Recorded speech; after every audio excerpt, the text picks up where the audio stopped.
Assalamualaikum warahmatullahi wabarakatuh. Baik, saya Deva. Di sini saya akan menjelaskan capstone modul 3 saya. Capstone modul 3 saya ini berupa analisa bagaimana saya membuat machine learning untuk e-commerce customer journey. Baik, langsung saja.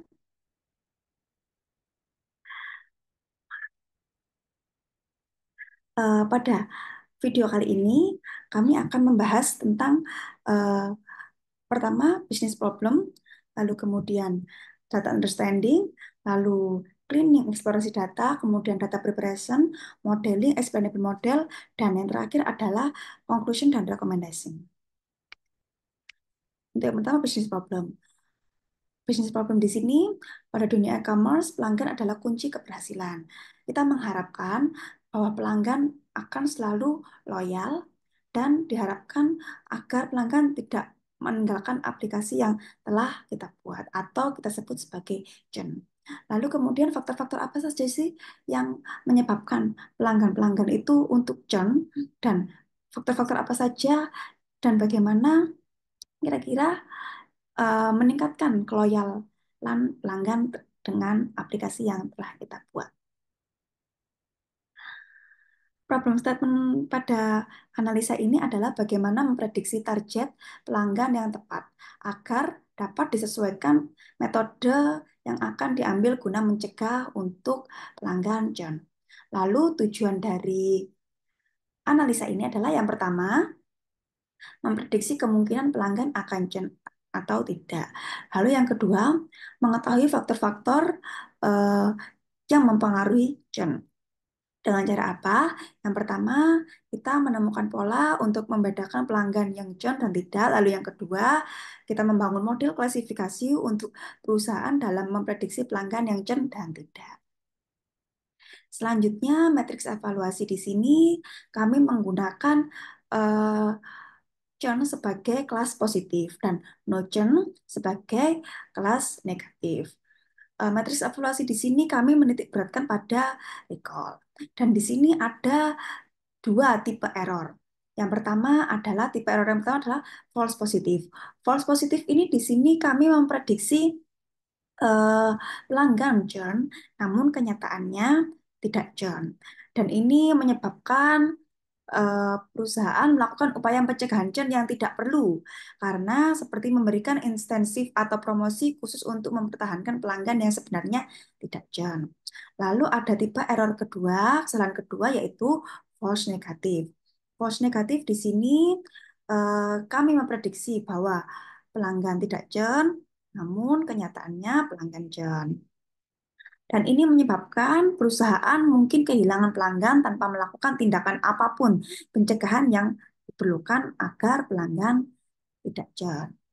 Dan tadi sudah saya sebutkan metrik evaluasi di sini, pada analisa ini kami menggunakan recall, menitik beratkan pada metrik evaluasi recall, di mana recall ini false positif lebih baik terjadi daripada false negatif.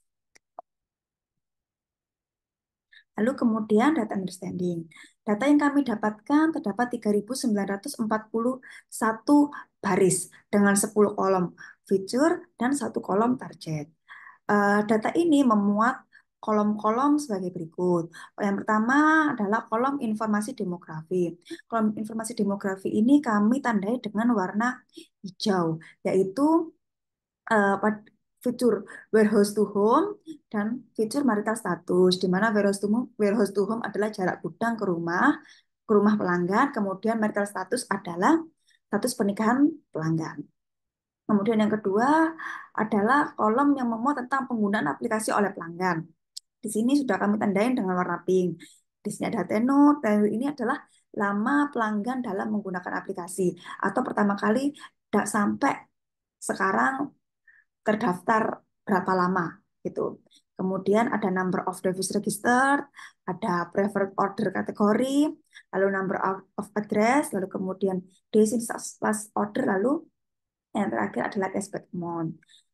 Dan yang ketiga adalah tentang kepuasan pelanggan. Kepuasan pelanggan di sini sudah kami tandai pada eh, warna kuning. Warna kuning di sini adalah fitur yang memuat tentang kepuasan pelanggan, yaitu satisfaction score dan komplain. Dan yang terakhir adalah kolom yang memuat tentang status churn.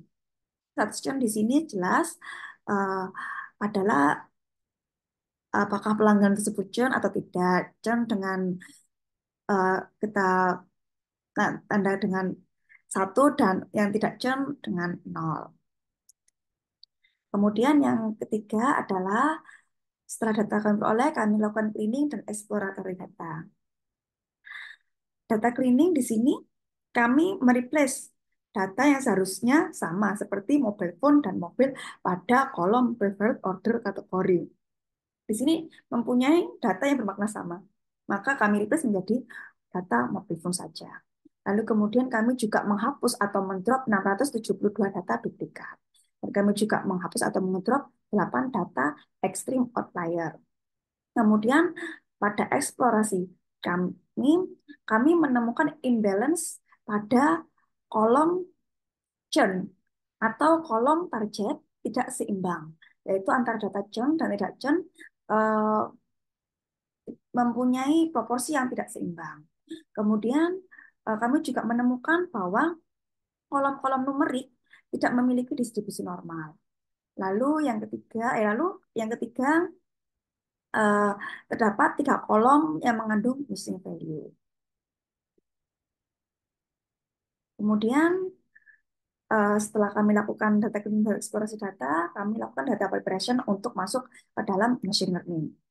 Yang pertama, pada data preparation ini, yang pertama kami lakukan feature selection, di mana target sebagai, di mana kolom chain sebagai target, kemudian kolom lainnya sebagai fitur. Di sini kami tidak membuang atau mengedrop satu kolom pun. Kami memasukkan semuanya ke dalam machine learning.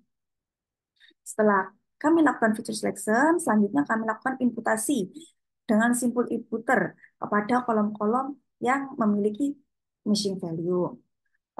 Simple imputer ini kami lakukan dengan mengisi dengan median, karena sudah saya sebutkan tadi bahwa data-data kolom numerik adalah data yang tidak berdistribusi normal.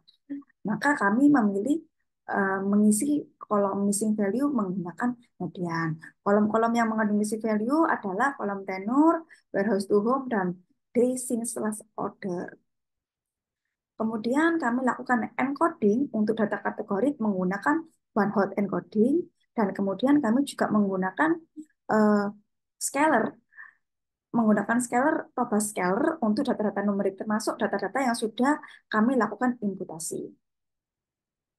Selanjutnya, setelah data preparation, setelah data sudah bersih, sudah clean, data sudah siap untuk masuk machine learning, kami lakukan uh, train test bed atau membagi data train dan data test. Di sini kami membagi data train sebanyak 80% dan data test sebanyak 20%. Setelah kami bagi data tersebut, kami lakukan pemodelan ini menggunakan grid search. Grid search dengan scoring recall dan parameter space sebagai berikut. Parameter space untuk list model kami menggunakan 6 model seperti demikian dan menggunakan resampler sebanyak 5 seperti demikian. Kemudian setelah dilakukan pemodelan tersebut, kami uh, mendapatkan dan memfilter 3 model terbaik, yaitu yang pertama adalah LGBM dengan random undersampler, lalu kemudian yang kedua adalah XGBoost dengan random and undersampler, dan yang ketiga adalah logreg dengan sampler smoothen. Uh, pada ketiga model ini untuk default base modelnya adalah pada LGBM dan random undersampler. Pada model tersebut eh, memiliki recall sebesar 0,88 atau 88% untuk nilai recall positif. Kemudian data tersebut kami lakukan hyperparameter tuning kepada 3 model terbaik ini. Setelah dilakukan dengan proses yang panjang, analisa yang panjang, kami memutuskan dan mendapatkan bahwa model terbaik adalah dengan logistic regression dengan Samper Smoton dan parameter seperti demikian. Dari model ini kami mendapatkan recall sebesar 0,91 untuk kelas positif atau 91%. Lalu setelah itu kami jelaskan bagaimana model ini.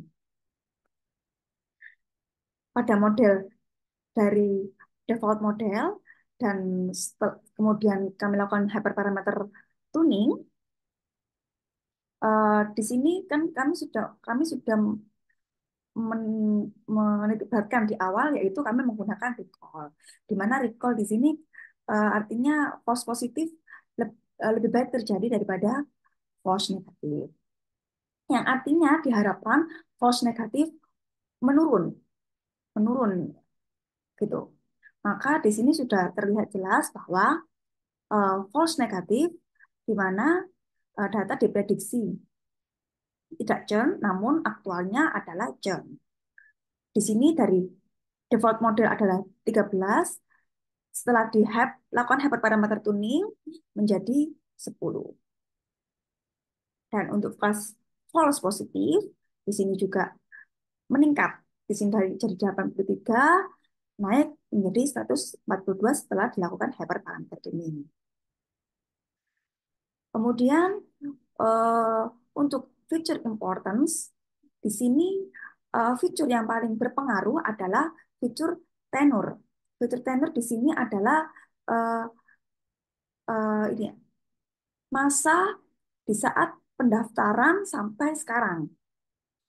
Dari awal-awal pendaftaran artinya lama lama pelanggan terdaftar dalam aplikasi ini. Kemudian yang kedua adalah preferred order kategori. Dan selanjutnya adalah komplain yang menjadi fitur yang paling berpengaruh. Kemudian dilanjutkan dengan fitur-fitur lainnya.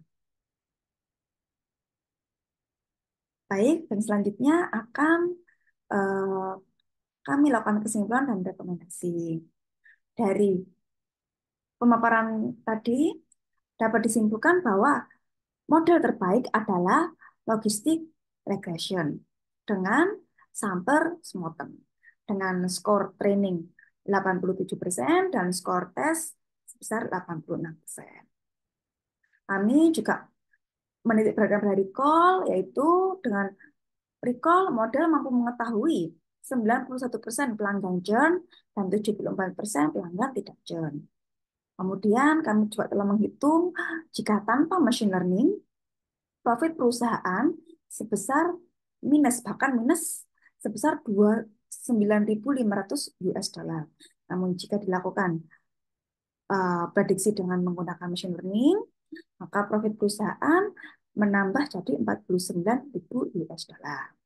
Dan faktor-faktor yang paling berpengaruh adalah yang pertama faktor tenor, yaitu faktor masa.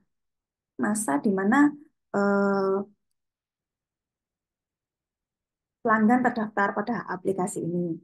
Kemudian preferred order kategori, di mana artinya barang apa yang terakhir dibeli oleh pelanggan. Kemudian yang ketiga adalah komplain, apakah pelanggan pernah melakukan komplain atau tidak. Ada selama dia terdaftar menjadi e-commerce ini. Kemudian rekomendasi yang dapat kami sampaikan adalah untuk bisnis sendiri agar menjaga kualitas produk dan pelayanan. Lalu yang kedua, dapat melakukan inovasi pada produk yang dipasarkan dan memberikan penawaran yang terbaik. Dan yang ketiga, menggunakan mesin learning yang telah dibuat untuk menarget pelanggan agar tepat sasaran. Kemudian untuk model. Untuk model di sini agar mengumpulkan lebih banyak data, terutama pada minority class. Di sini minority class adalah class churn. Lalu kemudian yang kedua, dapat menambahkan fitur-fitur atau kolom-kolom baru yang memungkinkan bisa berhubungan seperti lama pengiriman produk, ketepatan waktu pengiriman produk, atau lainnya yang mungkin bisa berhubungan dengan customer churn ini. Kemudian yang ketiga adalah meminimalisir kesalahan nulisan data dan memastikan bahwa data terisi dengan benar dan tepat agar tidak terjadi missing value dan proses cleaning lebih cepat dan lebih baik. Sekian, terima kasih. Ini yang bisa saya sampaikan. Dan mungkin untuk lebih jelasnya, lebih detailnya bisa teman-teman mampir ke GitHub kami. Yaitu di GitHub ini adalah link GitHub kami. Baik. Wassalamualaikum warahmatullahi wabarakatuh.